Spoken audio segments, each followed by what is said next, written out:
World War one of the deadliest conflicts ever, devastated millions of lives around the globe. As the gruesome war lasted over 4 years, it ravaged many lives and created unique problems for those coming of age during this time. In The Sun Also Rises, Hemingway narrates the experiences and choices of this group, the Lost Generation. This term was coined by Gertrude Stein and popularized by Hemingway in the epigraph of his novel. The novel begins in Paris, France, where American expatriate Jake Barnes works as a journalist.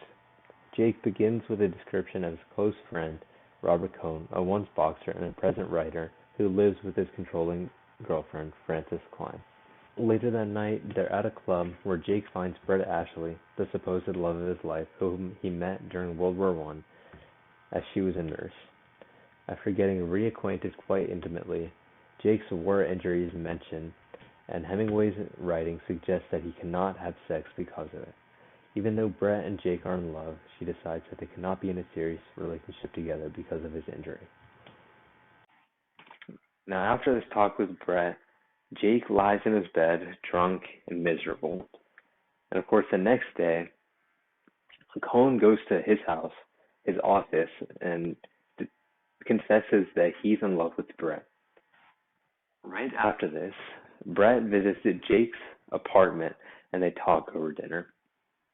When Jake tells Brett that he loves her and asks if they can live together, Brett plainly says that they can, but she's going to cheat on him very, very often.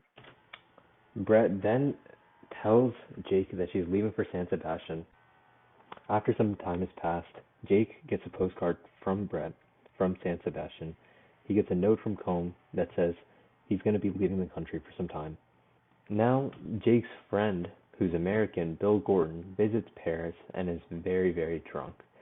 And at the same time, Brett comes back from San Sebastian with Mike Campbell, who is also her fiance. So now, Jake and Bill decide to go on a fishing trip in Bayonne, which is a city by the French-Danish border. They even invite Robert Cohn to come with them and meet them at the fishing location. Even Mike Campbell and Brett invite themselves, and they say that they'll rendezvous at Pamplona.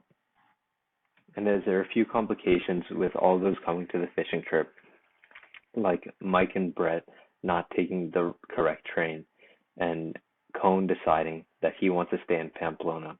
Just for a while, Jake and Bill Gordon go fishing for a few days together, having some true reflection time. They all end up in Pamplona. After the fishing trip, they all visit the yearly fiesta of San Fermin, where Jake meets the 19-year-old bullfighter Pedro Romero, where the next day he performs. The next day at the fiesta, Brett invites Pedro Romero to her table with all the other men. The other guys do not approve of her inviting him, and after a few minutes, they all start a fight with each other. Last day of the fiesta, every one of the men leaves town, and Jake travels to San Sebastian, where he decides to relax alone on the beach. When he gets a telegram from Brett to join him in Madrid, he leaves to Madrid and he finds her in a hotel room. The novel ends with a conversation between Jake and Brett in a taxi in Madrid.